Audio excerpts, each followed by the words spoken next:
let's talk about crafting a little bit, because you've done a lot there, and it's pretty fundamental to the game, I think. So what's the core of what you're trying to do with crafting in Path of Exile 2 compared to Path of Exile 1? Kind of noting that you've really kind of stepped back from the idea of like reforging an item many times or scouring it. So we really want to make it so that you're finding crafting items all the time. You're using those crafting items way more often than you were in POE 1. Yeah. That you like just the game of like picking something up, like seeing what I could modify it to, like, and then actually equipping those items is just happening way more often. And there's so many subtle changes around this, like in terms of just like the way that the base mods scale and items and the like things like that, like all the stuff to kind of make it so that as you find new base types and new things, like you've got a reason to craft them. Part of that is making sure that you've got enough of that currency. It actually took us a long time to even get comfortable with the idea of making something like an Exalt drop that often, because there's just this thing you're cemented in your mind of like this is rare, right? Like it's an Exalt, how can it possibly drop like multiple times in Act 1? Like it just seems crazy.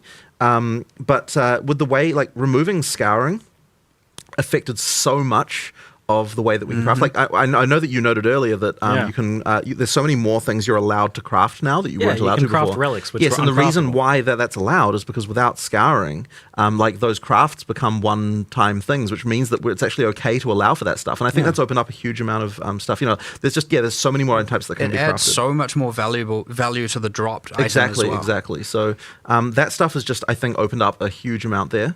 And it also has, and this wasn't necessarily an explicit goal right at the beginning, but it's also meant that the game of like, I'm just going to click again and again as my crafting session is no longer really the meta. Just spam re-rolling. Yeah, exactly. Like everything kind of is something that you want to be able to use. You are still reforging and meta crafting things. Oh yeah, we've still got stuff like that, right? We've got annulls and but that stuff is higher up. Like that's kind of more of a later game thing. It's not yeah, exactly. Because you have to think about it after each time. Of like, will I improve this? Will I make it worse? Yeah. There's stuff to do there, and like like the meta crafting that omens can do is also very interesting. Like there's some pretty powerful stuff there, but once again we introduce that stuff later on, and so effectively we want to I guess for lack of a better word, democratize crafting at early levels, like make sure that everyone's able to do that stuff while having the more advanced stuff be kind of a little bit later. We certainly had a goal at one point where I was like, we're talking with Rishi and I'm like, if every single time we're doing alpha wipes or getting the staff to play, I'm like, if I am not seeing and hearing about people using Exalts during Act 1, then we have failed, and we need to drop more of them.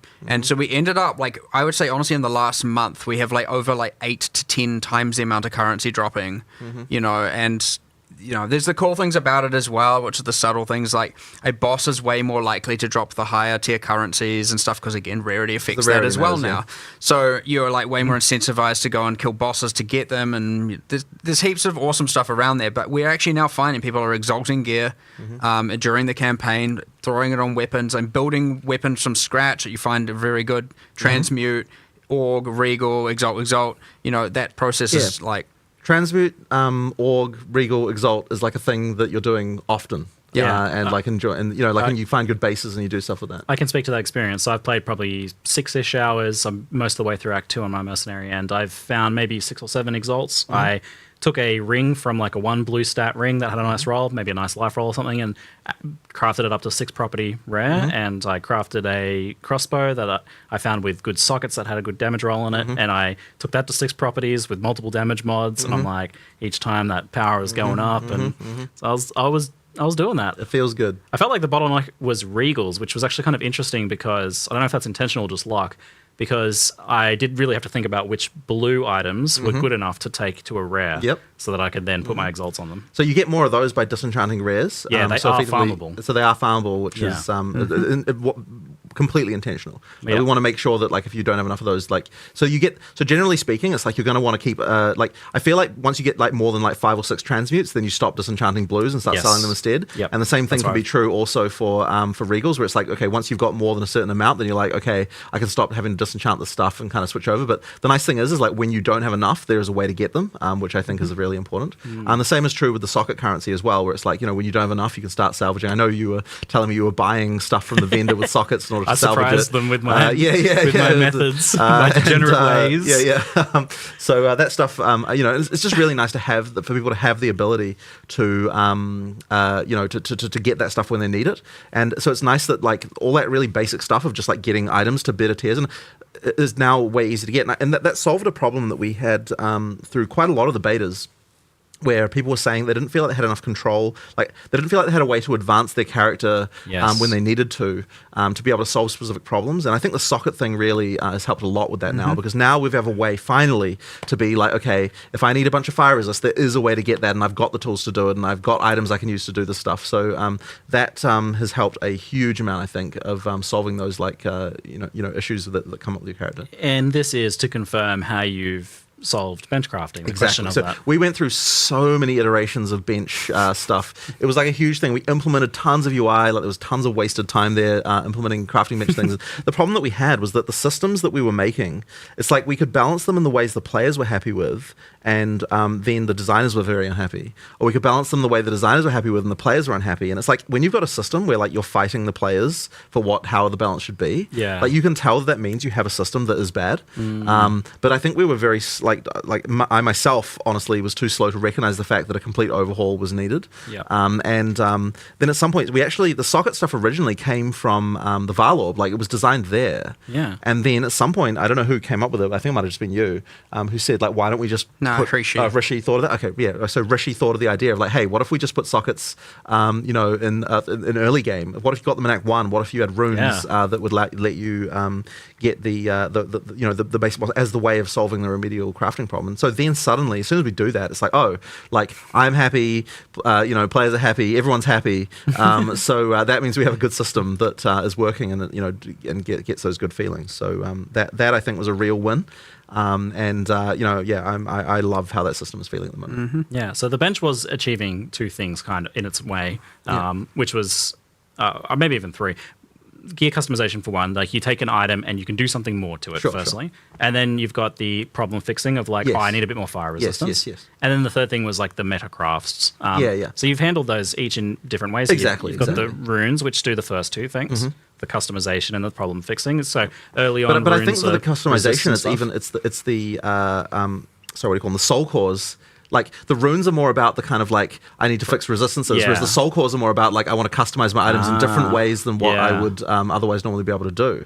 And then of course you've got the omens to solve the metacrafting problem. So we effectively moved all that stuff around. And essences, of course, of course.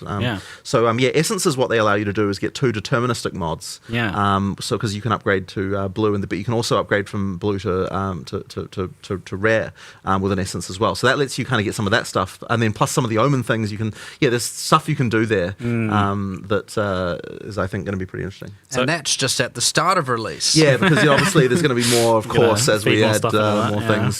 So So I was worried that some of the changes you're making might move us away from some of the like deep, impactful crafting that we have. But it sounds like you are still allowing like powerful meta crafting and the ability to make like a really good item. For sure. But you're also making sure that like the physical item itself that you find matters more. Absolutely. And I mean, like the more subtle, that's what it's all about, right? There's so much more going on. I think just like clever things we've done with the item system as well. Like one of the things I love that we did is we've made it so that so we've got blue and yellow chests you can find now, and we've changed the world generation so that if a dead end is generated, the chance that you get a rare chest there is way higher. So effectively, if a rare chest will spawn in the area, then it will choose dead ends first to go there. You feel better about the dead ends effectively. So like that means that we effectively mean that like when like it makes the world feel like as far as item drops go, that like it feels intentional, right? Like I went down this into this dead end room, but look, there was a rare chest there, so I feel happy about it. Like that kind of thing is really cool.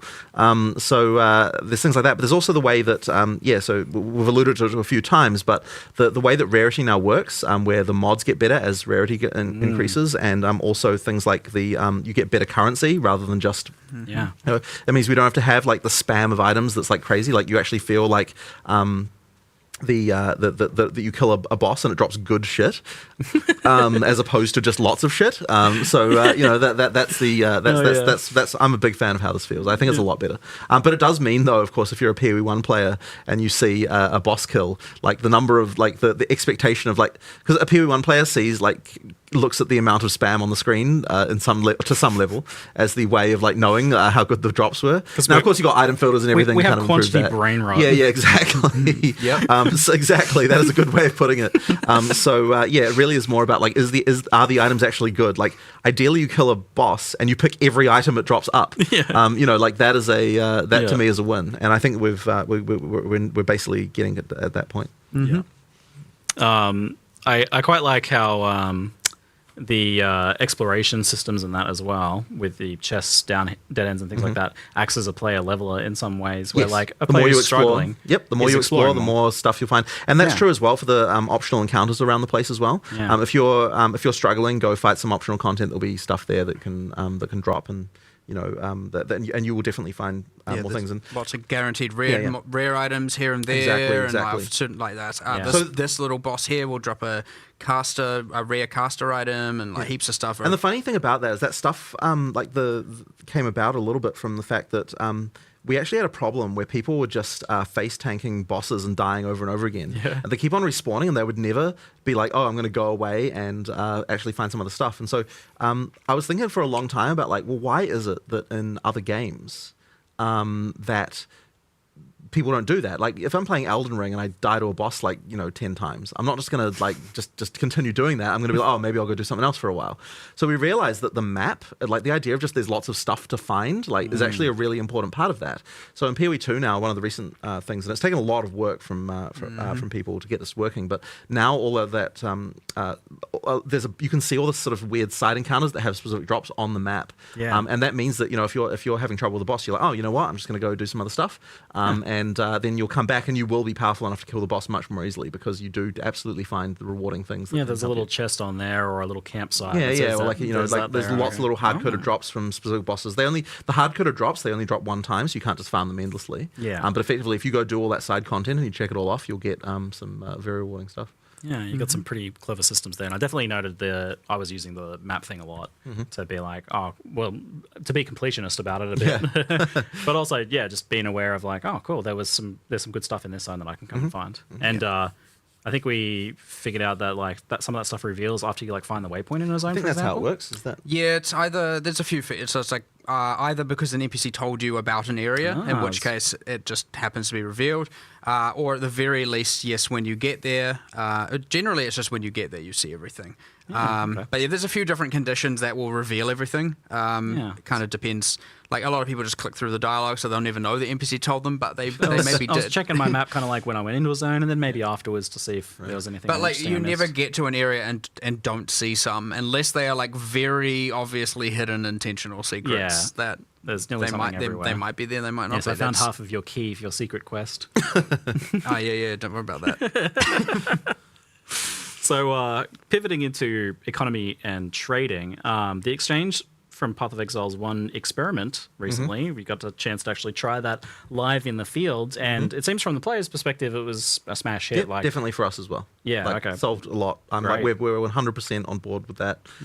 It's very good. It was the least stressful league I ever played. I mean, what normally caused almost all Literally the anger and my friction for me was especially bulk trading. It was horrible, and I was just like, oh, this is like a dream come true. Myself and so many other players, I feel like we're more engaged in endgame. We were able to do the thing we wanted to do more, and we're just less aggravated on a moment-to-moment basis.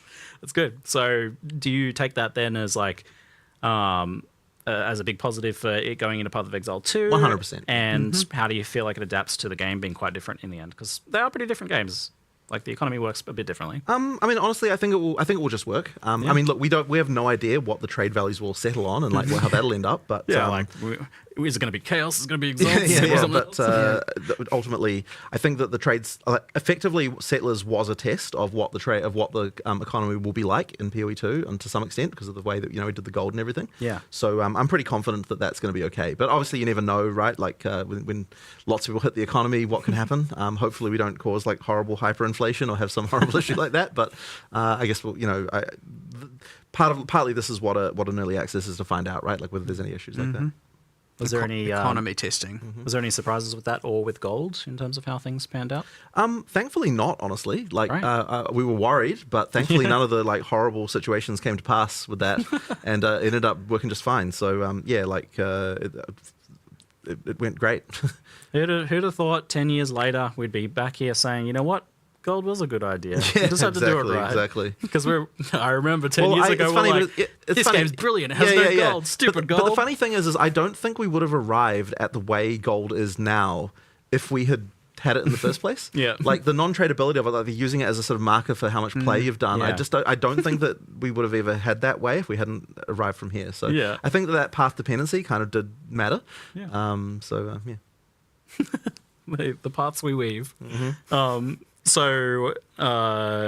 How likely then, based on just how successful it is, are you to want to expand the exchange's capabilities to like other things like maps or waystones or even gear? Well, I mean, look, I'm interested in this, but I don't think it's necessary right now. So we're not going in early access, at least. We're not going to launch with any expanded stuff in that way.